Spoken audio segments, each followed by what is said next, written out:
السلام عليكم يا أيها الطلابين، كيف الحال؟ Okay Jain. ആ ഇന്ന് നമ്മൾ തേർഡ് യൂണിറ്റിലെ തേർഡ് ലെസണാണ് പഠിക്കാൻ പോകുന്നത്. തേർഡ് ലെസണിൻ്റെ പേരെന്താണ്? വതനീ. വതനിയുടെ മീനിങ് അറിയോ? വതനുൻ, ആ നാട്, അതായത് മാതൃഭൂമി. വതനീ, എൻ്റെ നാട്, എൻ്റെ മാതൃഭൂമി എന്നാണ് വതനീ എന്ന വാക്കിൻ്റെ മീനിങ്. എന്താണ് വതനീ എന്ന പാഠത്തിൽ പഠിക്കാനുള്ളതെന്ന് നമുക്ക് നോക്കാം. എന്താ ഈ പിക്ചറിൽ കാണുന്നേ? എന്ത് മനസ്സിലായി നിങ്ങൾക്കത് കണ്ടിട്ട്? ഒരു മാഗസിൻ ആണെന്ന് തോന്നുന്നല്ലേ. കഴിഞ്ഞ ക്ലാസ്സിൽ നമ്മൾ എന്തോ പറഞ്ഞു? ടീച്ചർ ക്ലാസ്സിൽ വന്നിട്ട് സ്വാതന്ത്ര്യദിനവുമായി ബന്ധപ്പെട്ട് പ്രോഗ്രാംസ് ഒക്കെ നടത്തുന്നുണ്ടെന്നൊക്കെ പറഞ്ഞില്ലേ? അതിലൊരു പ്രോഗ്രാമായിരുന്നു എന്ത്? മജല്ല തയ്യാറാക്കൽ. അപ്പോൾ മജല്ലയിൽ എന്തൊക്കെ വരാം? പാട്ടും കഥയും ഓരോരുത്തരുടെ ജീവചരിത്രം, അങ്ങനെ എന്ത് വേണമെങ്കിലും നമുക്ക് മജല്ലയിൽ തയ്യാറാക്കാം അല്ലേ? അങ്ങനെ ടീച്ചറിൻ്റെ ക്ലാസ്സിലെ കുട്ടികൾ തയ്യാറാക്കിയ ഒരു മജല്ലയാണിത്. അതിനകത്ത് എന്തൊക്കെ വന്നിട്ടുണ്ടെന്ന് നമുക്ക് നോക്കണ്ടേ? നമുക്ക് പാഠം ആദ്യം വായിച്ചു നോക്കിയാലോ? എന്താ ആദ്യം പറയുന്നതെന്നറിയാം? ടീച്ചർ പറയുക, അത്ഫാലി അൽ ആന നുഇദ്ദുൽ മജല്ല. അത്ഫാലി, എൻ്റെ പ്രിയപ്പെട്ട കുട്ടികളെ, എന്ത് ചെയ്യുക? അൽ ആന, നൗ, ഇപ്പോൾ, നുഇദ്ദുൽ മജല്ല, നമുക്ക് എന്ത് ചെയ്യാം? മജല്ല തയ്യാറാക്കാം. നമുക്ക് തയ്യാറാക്കാം എന്ത്? മജല്ല. മജല്ല, ഒരു മജല്ല അവർ തയ്യാറാക്കിയ മജല്ല ഇവിടെ ഫോട്ടോ തന്നിരിക്കുന്നു അല്ലേ? വതനീ അൽ മജല്ലത്തുൽ അറബിയ. അറബിയിലുള്ള മജല്ലയാണ് കേട്ടോ. സൊഫുസാനി. സൊഫുസാനി എന്ന് പറഞ്ഞാൽ എന്താണ്? 2ാം ക്ലാസ് 2ാം സ്റ്റാൻഡേർഡുകാരുടെ മജല്ലയാണ് അൽ മജല്ലത്തുൽ അറബിയ. മജല്ലത്തുൽ അറബിയയുടെ പേരെന്താണ് അവരിട്ടേക്കുന്നേ? മജല്ലയുടെ നൈം എന്താണ്? വതനീ. ഇനി ആ മജല്ലയിൽ എന്തൊക്കെയുണ്ടെന്ന് നമുക്ക് നോക്കാം. മജല്ല തുറക്കുമ്പോൾ അതിലെന്തൊക്കെയാണ്? ഫസ്റ്റിലെ സുഅമാഉന. സുഅമാഉന എന്ന് പറഞ്ഞാൽ എന്താണ്? സ്വാതന്ത്ര്യ സമര സേനാനികൾ. അങ്ങനെ നമ്മുടെ സ്വാതന്ത്ര്യ സമര സേനാനികളുടെ ബയോഡേറ്റയാണ് ഇവിടെ തന്നേക്കുന്നത്. അങ്ങനെ നിങ്ങളെപ്പോലെ ഒരു 2ാം ക്ലാസ്സുകാരുടെ മജല്ലയാണിത്. ഒരു ക്ലാസ്സിൻ്റെ മജല്ലയിൽ ആദ്യം അവരെന്താ ചെയ്തേക്കുന്നേ? കുറച്ച് സ്വാതന്ത്ര്യ സമര സേനാനികളുടെ ബയാനുൽ ദാത്തി തയ്യാറാക്കിയിരിക്കുന്നു. ഇനിയോ അതിൽ ആരൊക്കെയുണ്ട്? ആ ഫോട്ടോ കണ്ടിട്ട് ആരൊക്കെയാണെന്ന് മനസ്സിലായോ? 1ാമത്തെ ആളാരാണ്? മഹാത്മാഗാന്ധി. 2ാമത്തെയോ? ജവഹർലാൽ നെഹ്റു. ഇനി മഹാത്മാഗാന്ധിയുടെയും ജവഹർലാൽ നെഹ്റുവിൻ്റെയും ബയോഡേറ്റ തന്നേക്കുന്നത് പോലെ നമുക്ക് എന്തെഴുതാം? നമ്മുടെ ബയാനുൽ ദാത്തിയും എഴുതണ്ടേ? ഫസ്റ്റിലെ നമുക്ക് മഹാത്മാഗാന്ധിയുടെ ബയാനുൽ ദാത്തി വായിക്കാം. അൽ ഇസ്മു. അൽ ഇസ്മു എന്ന് പറഞ്ഞാൽ എന്താണ്? നൈം. നൈം മഹാത്മാഗാന്ധി. മഹാത്മാഗാന്ധി എന്നാണ് ഇംഗ്ലീഷിലും മലയാളത്തിലുമൊക്കെ നമ്മൾ പറയുന്നതല്ലേ. അപ്പോൾ അറബിൽ എഴുതുമ്പോൾ എങ്ങനെ എഴുതുന്നേ? മഹാത്മാഗാന്ധി. അടുത്തത് ഇസ്മുൽ വാലിദ്. വാലിദ് എന്ന് പറഞ്ഞാൽ ഫാദർ. അപ്പോൾ ഫാദേഴ്സ് നൈം കരംചന്ദ് ഗാന്ധി എന്നാണ് നമ്മൾ പഠിച്ചേക്കുന്നത് അല്ലേ? കരംചന്ദ് ഗാന്ധി. അതെങ്ങനെ അറബിൽ എഴുതാം? കരാംചന്ദ് ഗാന്ധി. നെക്സ്റ്റ് ഇസ്മുൽ വാലിദത്ത്. വാലിദത്ത് മദർ. ഇസ്മുൽ വാലിദത്ത് മദേഴ്സ് നൈം ഭുതലിബായ്. അതെങ്ങനെ അറബിൽ എഴുതും? ഭുതലിബായ്.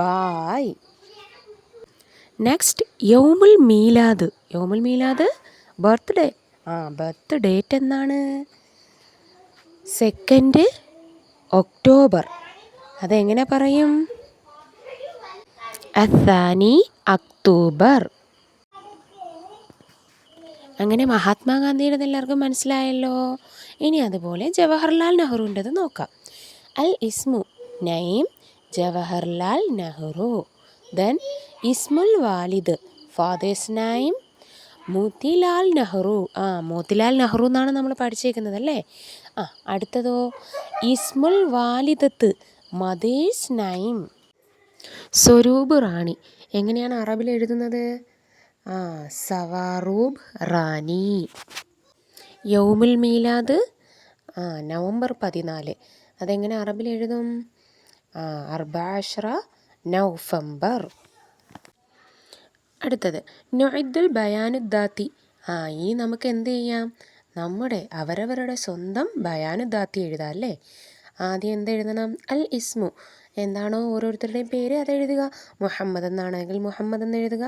ഫാത്തിമ എന്നാണെങ്കിൽ ഫാത്തിമ എഴുതുക. അവരവരുടെ വാപ്പയുടെ പേര്. ഇസ്മുൽ വാലിദ്, ഫാദേഴ്സ് നെയിം. ഇസ്മുൽ വാലിദത്ത്, മദേഴ്സ് നെയിം. യൗമുൽ മീലാദ്, എല്ലാവർക്കും അവരവരുടെ ബർത്ത്ഡേ അറിയാമല്ലോ. അപ്പോൾ ബർത്ത് ഡേറ്റ് എഴുതുക. ഇനി നെക്സ്റ്റ് പേജിൽ എന്താണെന്ന് നോക്കാം. അടുത്തത് ഒരു പോയമാണ്. അപ്പോൾ ആ പോയം നമുക്കൊന്ന് പാടിയാലോ? ഹിന്ദിനെ കുറിച്ചുള്ള പോയമാണത്. അലമുൽ ഹിന്ദ്, ഇന്ത്യൻ പതാക. നമുക്കൊന്ന് ഈ വരികൾ പാടി നോക്കാം. അലമി അലമി അലമുൽ ഹിന്ദ്, അലമുൽ ഫറഹി അലമുൽ മറഹ്, അലമി അലമി അലമുൽ ബലദ്, അലമുൽ വഅദി അലമുസ് സഅദ്, അലമി അലമി അലമുൽ വതൻ, അലമുൽ ഫൗസി അലമുൽ ഫഖർ. അങ്ങനെ ഇതുപോലെ പല ഈണത്തിൽ നമുക്ക് ഈ പാട്ട് പാടാം കേട്ടോ. അപ്പോൾ എല്ലാവരും ഈ പാട്ട് വായിച്ചു നോക്കൂലേ? എല്ലാവരും നല്ല ഈണത്തിൽ പാട്ട് പാടണം കേട്ടോ. ഇനി ഈ പാട്ടിൻ്റെ വരികളുടെ അർത്ഥം നോക്കിയാലോ നമുക്ക്. അലമി അലമി അലമുൽ ഹിന്ദ്. എൻ്റെ പതാക, എൻ്റെ പതാക എവിടുത്തെ പതാകയാണ്? ഇന്ത്യൻ പതാക. ഓക്കെ. അലമുൽ ഫറഹി അലമുൽ മറഹ്, സന്തോഷത്തിൻ്റെയും ആനന്ദത്തിൻ്റെയും ഫ്ലാഗാണ് കേട്ടോ. അലമി അലമി അലമുൽ ബലദ്, ബലദ് നമ്മുടെ നാടിൻ്റെ ഫ്ലാഗ്. അലമുൽ വഅദി അലമുസ് സഅദ്, വഅദി വാഗ്ദാനത്തിൻ്റെയും സഅദി സന്തോഷത്തിൻ്റെയും പതാക.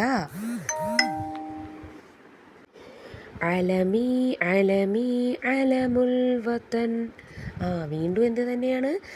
നമ്മുടെ രാജ്യത്തിൻ്റെ പതാക. എൻ്റെ പതാക, എൻ്റെ പതാക നമ്മുടെ രാജ്യത്തിൻ്റെ പതാക.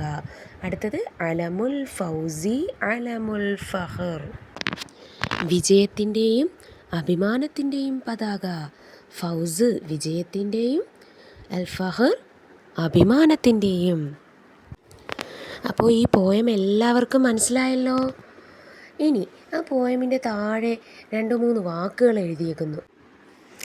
അതെന്താണെന്നറിയോ? നമ്മുടെ ഫ്ലാഗിൽ ഏതൊക്കെ കളറുകളുണ്ട്, ആ കളറുകളുടെ പേരാണ് അറബിക്കിൽ അതിൽ തന്നേക്കുന്നത്.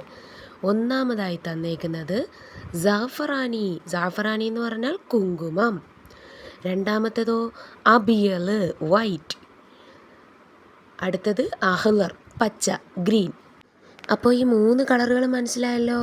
ഇനി നെക്സ്റ്റ് പേജിലേക്ക് നോക്കിക്കേ. നെക്സ്റ്റ് പേജിലെ വർക്ക് നുഇദ്ദുൽ അലമ. നമുക്കൊരു ഫ്ലാഗ് തയ്യാറാക്കാം, ഫ്ലാഗ് നിർമ്മിക്കാം കേട്ടോ. അപ്പോൾ ഫ്ലാഗ് നിർമ്മിക്കാൻ വേണ്ടിയിട്ട് എന്തൊക്കെ സാധനങ്ങൾ വേണമെന്നാണ് നമ്മളിനി നോക്കാൻ പോകുന്നത്. ഒന്നാമത്തേത് എന്താണ്? കലമുൻ. കലമുൻ പേന. അടുത്തത് ഓരോ ബോട്ടിലായിട്ട് കളറുകൾ വെച്ചിട്ടുണ്ട് കേട്ടോ. അഹ്ലർ green, ജാഫറാനിയുൻ saffron, Azraq blue, അഹ്മർ red. ഇതിൽ നമുക്ക് പേന വേണമെങ്കിൽ ഉപയോഗിക്കാം, അല്ലെങ്കിൽ അതിന് പകരം നമുക്ക് പെൻസിൽ ഉപയോഗിക്കാം. അത് ഓപ്ഷനിലാണ്. അത് വേണമെങ്കിൽ നിങ്ങൾക്ക് ടിക്കിടാം, അല്ലെങ്കിൽ അവോയ്ഡ് ചെയ്യാം. അഹ്ലർ ഗ്രീൻ കളർ വേണം അല്ലേ? നമുക്ക് ഫ്ലാഗിൽ അടിക്കാൻ വേണ്ടിയിട്ട് ഗ്രീൻ കളർ വേണം. ജാഫറാനിയുൻ സാഫ്രോൺ കളർ വേണം. അസ്റഖ് ഇപ്പോൾ വേണ്ടല്ലോ. വേണമെങ്കിൽ നമുക്ക് എന്താ ചെയ്യാം? അശോകചക്രം വരയ്ക്കാൻ വേണ്ടിയിട്ട് എടുക്കാം. പക്ഷേ അത് കളർ പെയിൻറ്റിനേക്കാളും സ്കെച്ച് പെന്നാണ് നല്ലതല്ലേ. അടുത്തത് അഹ്മർ. അഹ്മർ വേണോ? വേണ്ട, നമ്മൾ സാഫ്രോണാണ് എടുക്കുന്നത്. അടുത്തത് മിസ്തറ. മിസ്തറ വേണോ അല്ലേ? മിസ്തറയ്ക്ക് എന്ത് ചെയ്യും? നമുക്ക് വരയ്ക്കണ്ടേ ഫ്ലാഗ്? അതിന് ഓരോ അളവുണ്ട്, ആ അളവനുസരിച്ച് വരയ്ക്കാം. മിസ്തറ സ്കെയിൽ വേണം. മിക്കസുൻ കത്രിക വേണം, വരച്ചിട്ട് പേപ്പർ വെട്ടണ്ടേ. പിന്നെയോ രീഷത്തുൻ ബ്രഷ്, ഈ ചായങ്ങൾ മുക്കി തേക്കാൻ ബ്രഷ് വേണം, കളറ് വേണം. അടുത്തതോ വറക്കത്തുൻ. വറക്കത്തുൻ എന്ന് പറഞ്ഞാൽ പേപ്പറാണ്. ഇവിടെ നമുക്ക് തന്നേക്കുന്ന കുറേ കളർ പേപ്പറുകളാണ്. പക്ഷേ നമ്മൾ പെയിൻറ്റ് വെച്ച് കളറടിക്കുന്നത് കൊണ്ട് വൈറ്റ് പേപ്പറിൽ ചെയ്താൽ മതി. ഇല്ലെങ്കിൽ സാഫ്രോണോ ഗ്രീനോ കളർ പേപ്പർ ഉണ്ടെങ്കിൽ അത് വേണമെങ്കിലും വെട്ടി നമുക്ക് എന്ത് ചെയ്യാം? ഫ്ലാഗ് തയ്യാറാക്കാം. ഇനി മിംഹാത്ത്. മിംഹാത്ത് എന്ന് പറഞ്ഞാൽ റേസർ. പെൻസിൽ വെച്ച് വരയ്ക്കുമ്പോൾ എന്തെങ്കിലും മിസ്റ്റേക്ക് വന്നാൽ നമുക്ക് മായ്ക്കണ്ടേ. അപ്പോൾ മിംഹാത്ത്, ഗിറാ പശ, കലമുൻ റസാസ്. കലമുൻ റസാസ് പെൻസിൽ. പെൻസിലും വേണം, ഗിറാ പശയും വേണം. ഇനി നെക്സ്റ്റ് പേജിൽ എന്താണെന്ന് നോക്കിക്കേ. ഈ പേജിലെ ബോക്സിൽ നമ്മളിപ്പോൾ കണ്ടെത്തിയ വാക്കുകളെല്ലാം എഴുതി കൊടുക്കാം.